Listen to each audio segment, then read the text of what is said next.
નમસ્કાર ખેડૂત મિત્રો, હું છું ગજેન્દ્રસિંહ ચાવડા અને તમે જોઈ રહ્યા છો શોર્ટ વેધર યુટ્યુબ ચેનલ. ખેડૂત મિત્રો, આપણે 15 જૂનના રોજ જે અપડેટ આપી હતી તે મુજબ સૌરાષ્ટ્ર સહિત રાજ્યની અંદર અલગ અલગ દિવસે અલગ અલગ વિસ્તાર પ્રમાણે પ્રી મોન્સૂન એક્ટિવિટી ચાલુ રહી અને કોઈ તાલુકાના અમુક ગામોની અંદર વરસાદ જોવા મળ્યો, જેમાં અમુક ગામોની અંદર વાવણી લાયક વરસાદ પણ જોવા મળેલો છે. સાથે સાથે જે જૂન મહિનાની અંદર આશા અને અપેક્ષાઓ હતી કે નૈઋત્યનું ચોમાસું બેઠા પછી જેટલો વરસાદ વરસવો જોઈએ તેટલો ગઈકાલ તારીખ 21 જૂન સુધીની અંદર તેમાં ખૂબ જ મોટો ઘટાડો જોવા મળેલો છે. ખેડૂત મિત્રો, હવે વાત કરીએ કે હાલ ચોમાસાની સ્થિતિ શું છે. તો જે આપણું નૈઋત્યનું ચોમાસું છે તે દક્ષિણ ગુજરાતથી લઈ અને સૌરાષ્ટ્રના દરિયાકાંઠા સુધી હાલ ચોમાસું રેખા જે લંબાયેલી છે. હાલ જે નૈઋત્યનું ચોમાસું છે તે સૌરાષ્ટ્રના દરિયાકાંઠે સ્થિર છે, જે આગામી 48 થી 72 કલાક દરમિયાન ધીમે ધીમે આગળ વધી અને સૌરાષ્ટ્રના ભાગો અને ગુજરાતના જે બાકીના ભાગો છે તેને કવર કરશે તેવું હાલના વિવિધ ફોરકાસ્ટ મોડેલો દર્શાવી રહ્યા છે.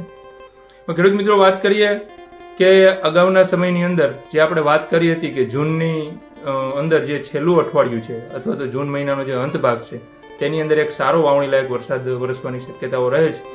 તો તે દિવસ હવે ખૂબ નજીક છે અને હવે વાત કરીએ કે આગળ વાતાવરણ કેવું રહેવાનું છે. તો ખેડૂત મિત્રો, આવતીકાલ એટલે કે તારીખ 23 તારીખથી મોટો એવો વધારો થશે વરસાદી ગતિવિધિઓની અંદર અને સૌરાષ્ટ્ર સહિત રાજ્યની અંદર ઘણા બધા ભાગોની અંદર ખૂબ જ સારો એવો વરસાદ વરસવાનું શરૂ થઈ જશે.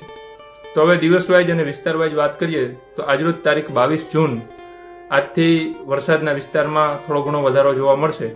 રાબેતા મુજબ જે છેલ્લા 5 દિવસથી રોજ બપોર પછી જે વિસ્તારની અંદર ગાજવીજ સાથે વરસાદનું પ્રમાણ જોવા મળતું તે જ વિસ્તારની અંદર આજે પણ શક્યતાઓ રહેલી છે. પરંતુ આવતીકાલ એટલે કે તારીખ 23 જૂનના રોજ એકી સાથે ઘણા બધા વિસ્તારની અંદર વરસાદ જોવા મળે તેવી શક્યતાઓ લાગી રહી છે.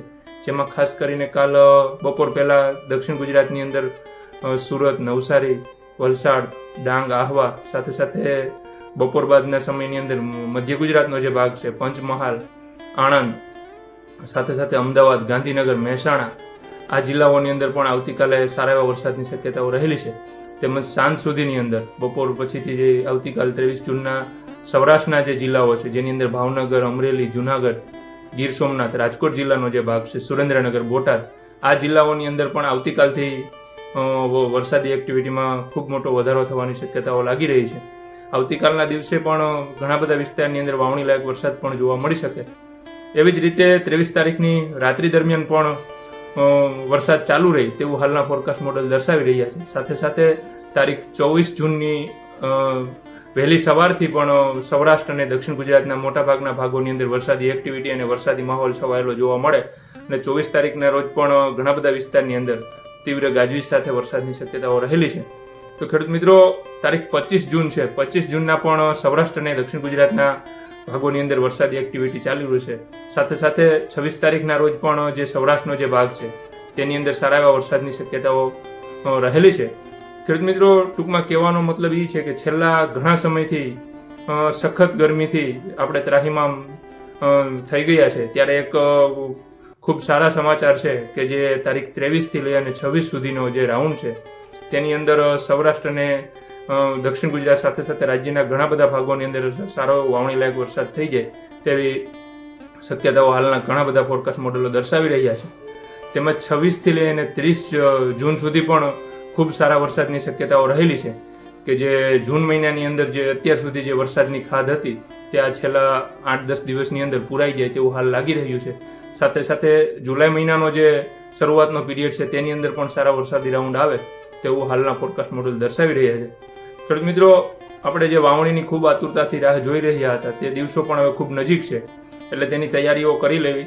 સાથે સાથે ખેડૂત મિત્રોને કહેવાનું એ કે જે આપણે જે ખેતર તૈયાર રાખેલા છે, બિયારણને જે દવાનો પટ મારવાનો હોય તે બધી તૈયારીઓ કરી લેવી, કારણ કે તારીખ 23થી લઈ અને 26 સુધી ઘણા બધા સૌરાષ્ટ્રના ભાગો છે, સાથે સાથે દક્ષિણ ગુજરાત, મધ્ય ગુજરાત આ વિસ્તારમાં એક સારા વાવણી લાયક વરસાદની શક્યતાઓ રહેલી છે.